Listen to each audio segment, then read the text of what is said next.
the respected organizers of this forum, Megacities at Risk, honorable members of the National Resilience Council, representatives of the National Research Institute for Earth Science, Disaster Resilience of Japan, the National Science and Technology Center for Disaster Reduction, and the APIC Emergency Preparedness Capacity Building Center of Chinese Taipei. Chairpersons, coordinators, facilitators, stakeholders, champions, and leaders on DRRM, a pleasant morning to everyone. I truly appreciate everyone's presence at this very moment, and that many of you have traveled numerous miles just to be here today. It serves as a reminder to us all how absolutely essential our discussions and collaborations are involving disaster risk reduction and management. I am here to give my warmest welcome in this international conference titled Megacities at Risk on behalf of the Chairperson of the National Disaster Risk Reduction and Management Council, Secretary Delpin Lorenzana. A megacity is a metropolitan area with a total population of 10 million or more people. Metro Manila in the Philippines, Tokyo Metropolitan in Japan, Taipei and Taiwan, and San Francisco in the United States of America are all deemed as megacities. Not to mention these are located in the Pacific Ring of Fire. Among all the catastrophes people experience, earthquakes are one of the most difficult and unpredictable disasters to prepare for. It can happen for just a few seconds, yet it can threaten a large number of population and significant amount of economic assets. What's worse is that it can wipe out a huge number of population in an instant. Metro Manila, which is located on Luzon Island, is composed of 13 cities and 4 municipalities by its administrative boundaries, and is the country's economic, political, socio-cultural, and educational hub.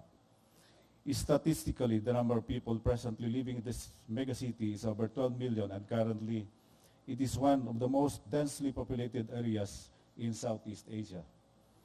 Its rapid urbanization has resulted in unsatisfactory infrastructure construction, poor housing condition, highly dense areas, and areas characterized by mixed land use and other inappropriate conditions. Therefore, the potential for a natural disaster in Metro Manila is high, and the reduction of its vulnerability is a pressing issue for the safety of residents.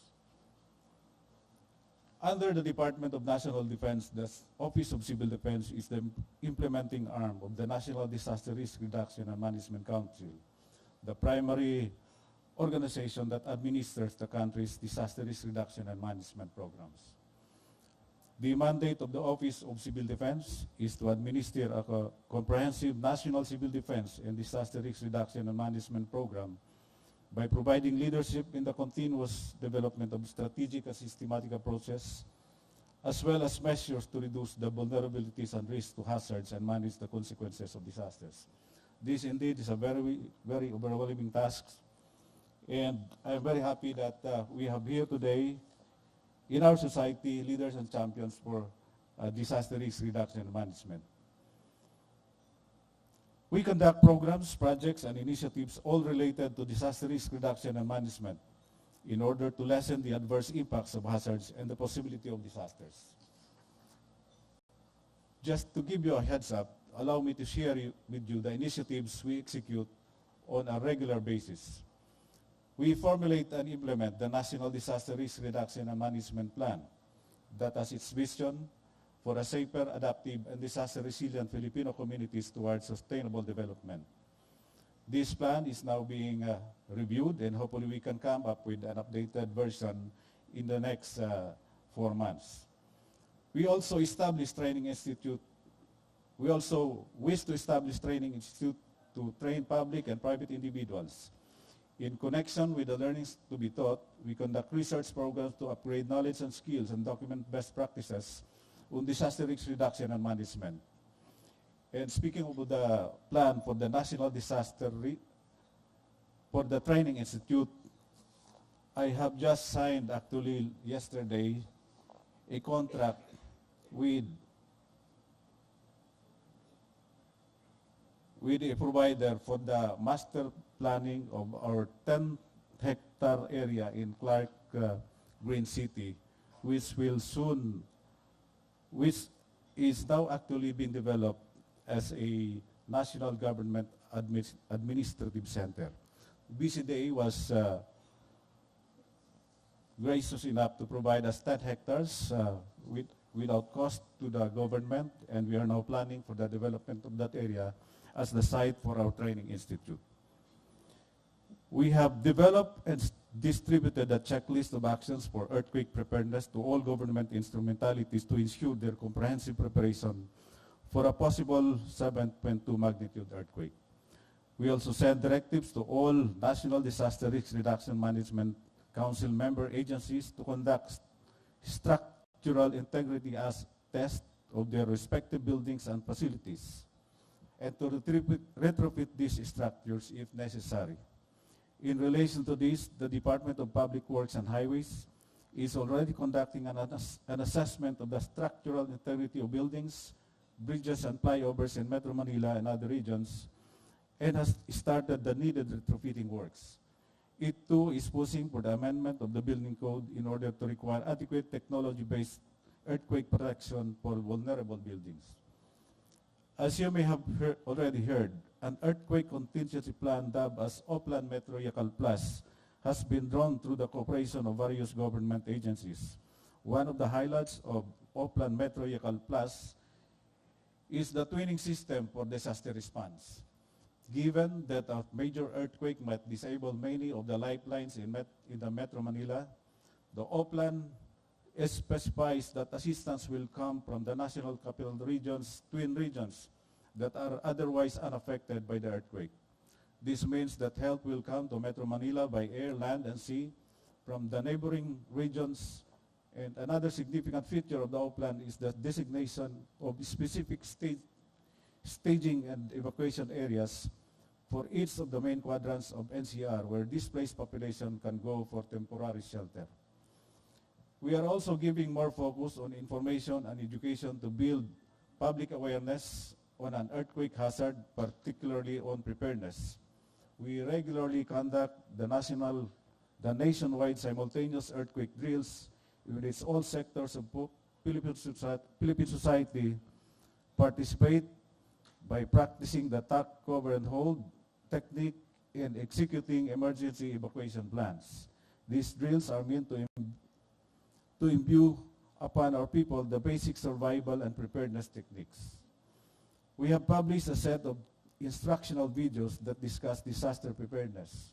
These videos, dubbed as the Disaster Information Nationwide Awareness Project or Project DINA, to teach the public what to do before, during, and after the occurrence of any hazard. This includes earthquakes, volcanic eruption, tsunami, landslide, storms, fire, and storm surges. A video describing the need to have an emergency survival kit was also created. These videos are available online and downloadable free of charge through the YouTube, social media, and our website for the NDRMC and OCD. Physical copies of the video, including posters and flyers, are also being sent out to the communities. Capacity building trainings are also being conducted across the nation, especially in vulnerable areas. This involves training the local disaster managers, responders, and communities on preparedness, response, coordination, and resilience. Along this line, we continually encourage the Department of Education, CHED, and TESDA to work for the comprehensive integration of DRRM across all levels of education. This is pursuant to Section 14 of Republic Act 10121, which requires the integration of disaster risk reduction education into the school curricula program, as well as the mandatory training for public sector employees. Educating kids in school on disaster risk reduction can pave the way for their early awareness and appreciation for the advocacy. Moving forward, I am completely optimistic to hear each participant's experience related to disaster preparedness and mitigation that would serve as our references in order to gear up for the future, latest in scientific learnings, action plans, and mechanisms which we may utilize to prepare our megacities at risk. I hope today's conference will deepen our discussion, coordination, and understanding with regard to DRRM. And lastly, let me cite some observations in our experiences of the latest earthquake that hit Central Luzon. Number one is the value of our multi-stakeholder and interagency approach. In response to that earthquake, which badly affected Purak in Pampanga, various agencies came to the aid of the province and the municipality of Purak. Not only government agencies from the national government agency down to the local level, but as well as the private sector.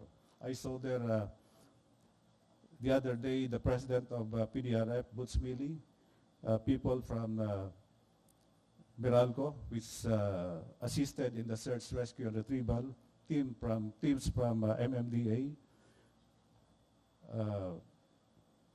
from the private sector, the construction, a construction company and a mining company with teams that were deployed for the search, rescue, and retrieval. The twinning concept was likewise implemented with local government units from as far as Region 2 and Region 1 in Metro Manila expressing intent to assist in the operations. And many others, good observations as well as bad. One is that, again, the need to reduce the risk is highlighted. I wonder if the Philippines being along the Pacific Ring of Fire, we have these boundary arcs along the highways, which added to the disaster risk.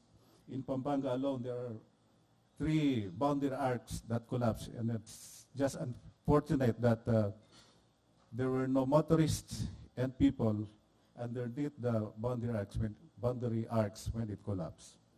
So there are other observations that I wish to share. However, I have very limited time here, and let me just end by expressing my gratitude to the organizers for the invitation to be part of this conference. Again, good morning and mabuhay.